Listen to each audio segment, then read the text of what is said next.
Hi, my name is Elaine Holden. I am here for Education Matters on Channel 96, Nashua, New Hampshire. Thank you for joining me today. You know, I always think about what I'm going to do and what I'm going to talk about. And today, I want to talk about art and the importance of art, not just in education, but in our lives. So I want to tell a story. I want to go back a few years. I was 9 3/4. Now, you know, when you're a kid, you don't just say, I'm 9, I'm 10, I'm 11. You always kind of go, I'm 9.5 or 9 3/4 because I'm almost 10, practically 11, just about 12. And you always want to be a little bit older. Well, it was the end of the school year. It was June, and I was 9 3/4. And it was 4th grade, and Mrs. Dutton was my teacher. And Mrs. Dutton must have loved history, because one of the things that we studied a lot in 4th grade was history. Now, we studied New Hampshire history, don't get me wrong, but we studied world history as well. And part of the world history, of course, was the Revolutionary War and then the Civil War. We ended on World War I. And there weren't a lot of pages in World War I in that 4th grade history book, but there were enough to get us a flavor. We knew it was a mechanized war, which meant that there were biplanes and there were tanks, and they drove some kind of Model T for, an ambulance. And there were motorcycles, not very fancy motorcycles, but they were motorcycles nonetheless. And it was called trench warfare. And a paragraph in that book explained that the men, the soldiers, the doughboys, were in the trenches for months and sometimes years. And they would see heavy action, and then all of a sudden there would be nothing, sometimes days, months, weeks at least. And they would just sit in those trenches. And that was all that was said. So I asked Mrs. Dutton, what did they do in the trenches? And she looked at me and she said, it was war, dear, and they shot at the enemy. I said, I know they had battles, but this book says that they sat in the trenches for days and weeks and sometimes months before there was another battle. What did they do in the trenches? Now, we all know it's June. It's the end of the school year. You've got a 4th grader asking questions. I don't know if Mrs. Dutton knew, or she was just, she was 3 years from retirement. She was probably looking forward to summer more than we were. But the cool thing was that, typical of a teacher, she said, this is your summer assignment. I'm going to let you go, and I'm going to have you study for the summer what those soldiers did in the trenches in World War I. And then you can come back and tell me in September. I thought that was pretty cool. So school let out, and I started going around town. Now, you got to remember, Peterborough was even smaller then than it is now. And I was going around town and asking men that looked old enough to me to have fought in World War I. And after about a week of insulting most of the town, I was pretty discouraged because I couldn't find a World War I doughboy anywhere. So I was telling this to my orthodontist, Dr. Pierce. And in those days, Peterborough didn't have their own orthodontist. You had to drive to Keene. And so every 2 weeks we drove to Keene to get my braces adjusted. And I was telling this to Dr. Pierce, and he said, I was a doughboy in World War I. This is it. I hit a gold mine. So I said, what did you do? And he said, we did art. I said, well, what kind of art? When you think of art, you think of some guy with a big canvas and a paintbrush and all these different colors and making big paintings like Rembrandt or something. He said, no, we found things. We would use empty shell casings. We would draw on paper if we could find it. We did anything. And sometimes families sent materials to their loved ones so that they could do things in the trenches. Some guys just sat and wrote stories.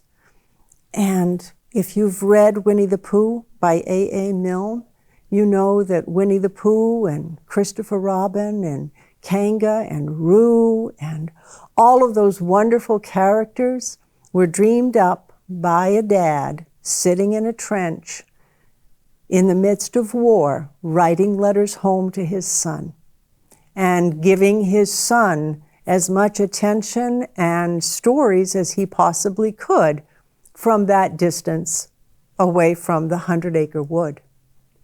So we had men that were writing stories home. But we also had men just doing hands-on activities, doing art, making art. So I now had a clue. I knew what was going on. I said, okay, this is it. I can find trench art. Now, obviously, it had to be way, way back because all those guys were old and Dr. Pierce was really old. So I knew that this had to be pretty antique. And that gave me a clue. I'm going to go to an antique shop. So I went to an antique shop that was at the foot of the hill where I live, and it was owned and run by Reverend Day, who was the Unitarian minister. And ministers didn't get paid very much in those days. They still don't get paid too much, to tell you the truth. And he had an antique shop on the side. And so Minister Day had a 3-floor old building filled with antiques. So I went in one day and I said, I'm looking for trench art. And he took a deep breath and said, of course you are. And so we went over to a cabinet and he said, this is a piece of trench art. And I looked at it and it was beautiful. Some soldier in the midst of war, sitting in a trench with all the explosions and gunfire and all the threats of death and all of the hatred that was exchanged back and forth, sat down and made something beautiful. And I have it right here. It is a little lady's purse, and it has a little top that comes off, and it is made of glass beads, 2 different colors, a pale blue and kind of like gold. And it looks almost like a little bird cage, and it's wire and little glass beads that were strung together in a very intricate way in order to make this very delicate, very beautiful lady's purse. I don't know how it possibly got from a battlefield in Europe across the Atlantic to a little bucolic town in southern New Hampshire. I never asked Reverend Day, how did it get here? All I know is that it got here. And I fell in love with it. It was so beautiful. And it was $2, and I made 25 cents a week, my allowance. And so I thought, okay, we're going to have to make a deal here. So I went back home, and the next day I showed up, and I gave him a quarter, and I said, this is a down payment. He said, okay, that's good. And he marked down the 25 cents. And I came back the next day. And he said, do you have another quarter already? I said, no, I'm just visiting. I want to see my purse. Okay, fine. Well, after about 5 days, Reverend Day said, I have an idea. I'll give you the bag. You go away and come back every week with a quarter. And I'll mark it down, and we don't have to see each other except once a week. And I said, no, that's very bad business practice. I could run off with the bag.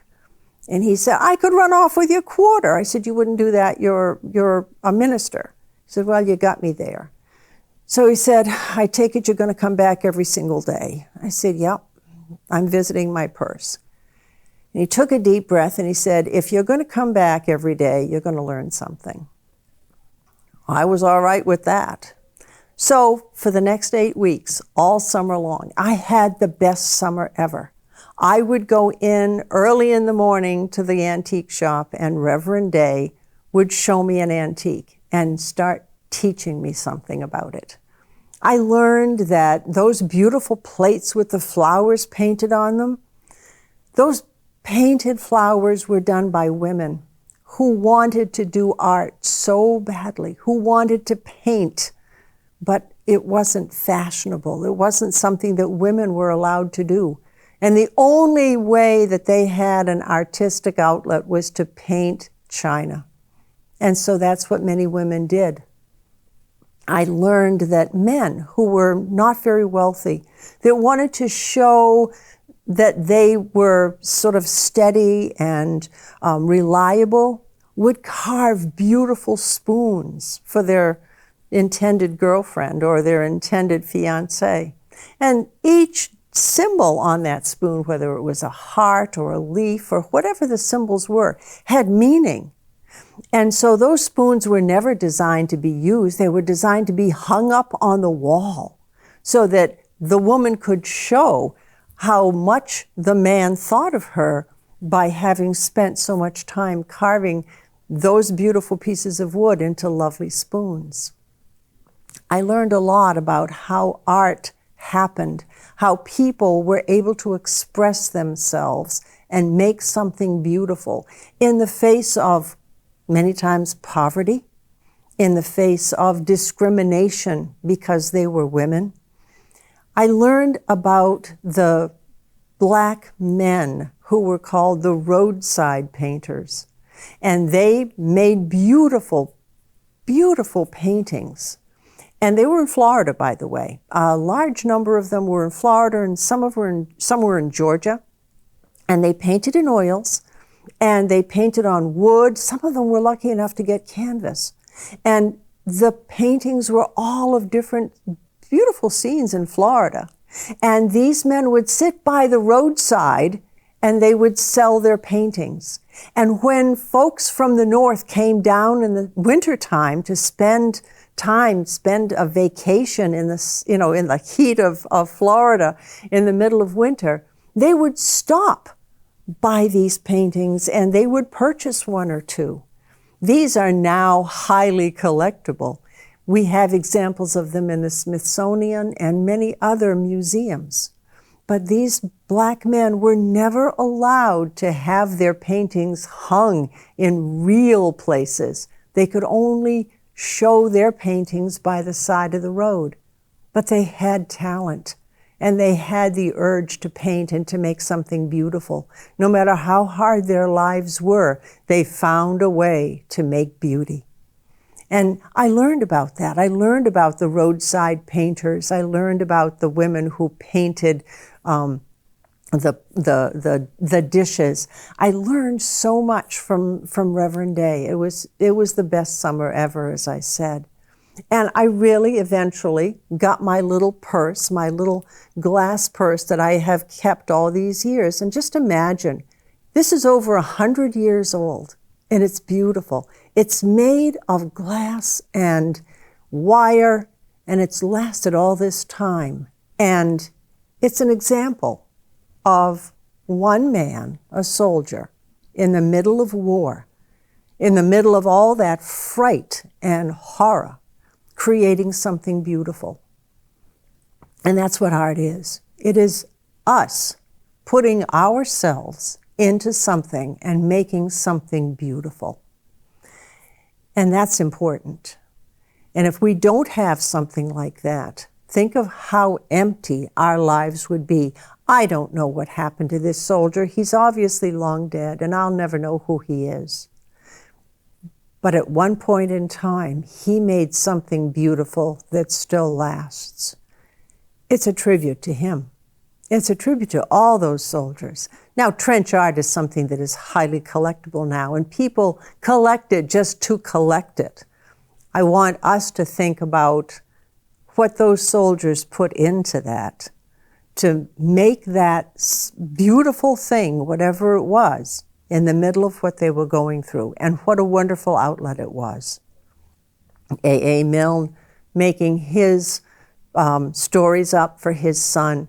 You know, after World War I, when the soldiers came back and they had shell shock, it used to be called shell shock. Of course, we know now it's PTSD. And when they came back, they couldn't really face the realities of what was happening in their world. And so they started to write a different genre. And that genre was fantasy. And they made worlds that they could live in. And even for just a little bit of time when they were writing or reading each other's work, they were making worlds that were safer and happier and always had a happy ending. That tradition has been carried on. And now we have fantasy for kids, we have fantasy for teens, we have fantasy for adults. It's a great genre. And it allows us to sort of step away from all of the conflict and all of the uncomfortable things that are happening in our lives or maybe in the world. And it lets us just live in this little place somewhere that has been created by somebody who wants to make a beautiful world. You know, I have my favorite, that's of course for teenagers and preteens, Howl's Moving Castle by Diana Wynne Jones. And she's notorious for these wonderful books. Howl's Moving Castle, of course, has been made into an animated film. It's received a number of awards. Diana Wynne Jones is highly acclaimed around the world. And Howl's Moving Castle is about a castle that moves. It's held together with magic, and it moves by magic. And, of course, one of the sequels, and there's two, but this one is Castles in the Air. Obviously, we know we cannot live in a castle on a cloud, although we do, of course, have castles in the clouds. In our northern part of New Hampshire, we have one of everything in New Hampshire. But the idea is that Diana Wynne Jones has created a world, and she created a world of beauty and of magic and a place where we know things are going to work out okay. And that's important. That's a kind of story that was written during that horrible period of time, the Great War, World War I. And it's a story that was written after World War I by all of those men who really struggled to reintegrate into just regular society. But the point being that art is what allows every single one of those people struggling so badly to be able to express themselves, to either create something very beautiful that will allow them to just for a little while live in a spot that's safe and wonderful. Art is something that allows you to make something beautiful in the midst of something horrible. Art is something that is used in therapy. We have art therapists who work with individuals who have not just traumatic stress syndrome, post-traumatic stress syndrome, but who have emotional challenges, who have gone through perhaps some very tragic situations, and they need to be able to express themselves, and they struggle to do so. And art therapy helps them with that struggle. What's happening today in our schools?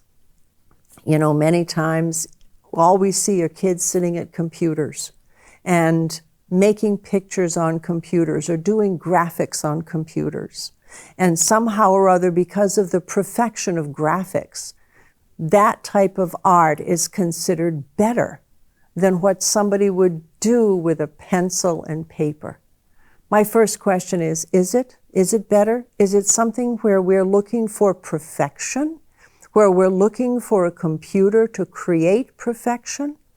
Or are we indeed really robbing our children of the opportunity, well, certainly for hand-eye coordination, for developing those fine motor skills, for all of those physical opportunities, but are we denying them the opportunity to be able to express themselves with their hands and to create something of beauty that may not be perfect? My little purse here that's over 100 years old, maybe a little on the lopsided side, and that's okay. It's beautiful, it's wonderful. When you consider where it came from, it's extraordinary. And sometimes we see paintings that are a little off, and that's not a bad thing. It means that it was made by a human being with his or her hands at that time, at that moment in their lives, that they were expressing themselves. And they got something from inside out, whether it's making a pot out of clay whether it's painting a picture, whether it's writing a poem. Something of them went onto that page or into that clay or onto that canvas. And that's what counts. And that's what should count in our schools. We should be giving our children the opportunity to pick up pencils and crayons and paint and any number of ways, finding any number of ways to create and to give something of themselves out to others. And if for no other reason than to give something of themselves that they can look at and say, I did that. It's not perfect. Nobody is perfect. But to teach them to be proud of what they have done, what they have accomplished. And if they keep at it, yeah, they will get probably closer to perfect, although they'll never hit the perfection of a computer. We don't want them to. We want them to keep giving of themselves and creating that original piece of artwork.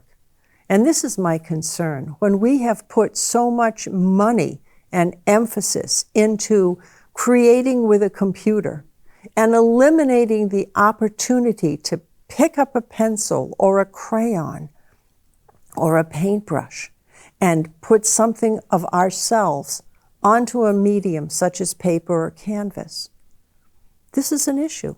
This is serious. We should not be eliminating art from the curriculum. We should not be looking at art as something that's superficial or something that kind of is unnecessary. I learned so much with Reverend Day that summer about the history of America, the history of our interaction with other countries, the history of some wars, just by looking at the art that was created one way or the other, whether it's a plate or a spoon or a beautiful little bag. I learned so much about my world and the world that came before me. It was enough to make me certainly value history far more than if I had never had the opportunity to spend my summer with Reverend Day. And this is what our children need. They need the opportunity to see all of these beautiful pieces of art, not just from one generation, but from many generations, from many cultures. And look at the small things. Look at the things that were made by just everyday people. It doesn't have to be Rembrandt. It doesn't have to be Monet. It just has to be maybe a guy that was sitting by the side of the road who had painted a beautiful picture on a slab of wood because that's all he could afford, and he was hoping to sell it to a tourist who was coming to Florida for a few weeks in the sunshine in the middle of January. That's the sort of thing that tells us so much about what the world was like, what people were like, and really, when you think about it, the human spirit and how the human being was able to kind of conquer all of those roadblocks that would have ordinarily stopped him or her and found a way to create. We need to let our children have that way. Obviously, we don't want to give them roadblocks the way that these previous generations have had. But we don't want to eliminate that opportunity completely because that's a roadblock in and of itself. And this is why I feel that if we can see the art that has been made under such compelling circumstances, such as war and discrimination and anger, and we see that something has come from this that is beautiful, then we know that we're on the right track helping our children develop a sense of the importance of art. So yeah, going to museums, wonderful. Going to an antique shop, if you happen to be lucky enough to find a minister running an antique shop, even better. But to have that chance to be able to see other people's art, just regular people, to be able to make your own, not on a computer, but just make your own and get the guidance from a teacher who loves art and who understands it and who can answer questions, who can put it in perspective so that the child will be able to relate his or her art to what went on before, to other places in the world. That is a tremendous gift. And that is something that we should be giving our children. And we should be giving our children during the school day. Some parents can afford art lessons, and I think that's wonderful. And I know my dad put me in art class every Saturday morning at Sharon Art Center, starting in the 3rd grade, because he knew the importance of art. And I went to art lessons with a small group of friends every single Saturday morning. And it was great. It was wonderful. I grew up knowing how important art was. I want our children of this generation growing up knowing how important art is, having the opportunity to draw and to create, to be able to put themselves out and onto paper, onto canvas, and not just sit at a computer and not just have the computer make perfection, because that's really not what art is. That is not addressing the needs of the human spirit. And so I really have to emphasize, when we look at budgets, when we look at what a child's day is like, we need to look at not just reading and writing. We need, and mathematics, of course, we also need to look at all of those other pieces, how the art ties into the history, how the art ties into the reading, how math and art work together. Art can be brought into so many areas. We talk about STEM and, STEM learning, where we have science and math and technology and engineering.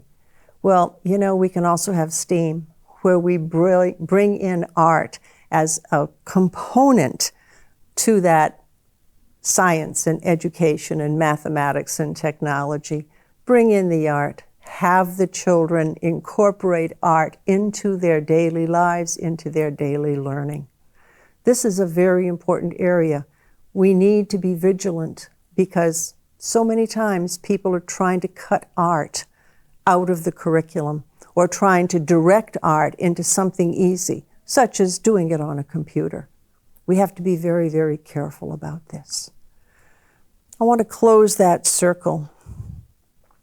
I sat with or stood with or walked around with Minister Day for a wonderful summer, over 8 weeks, and I learned so much.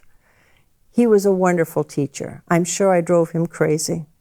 He was elderly at the time, and he had a lifetime of knowledge about antiques and about art. So I want you to fast forward 15 years. 15 years after I had left school and, graduated and gone to college, and I was in the middle of graduate programs, and I was working my way through a graduate degree.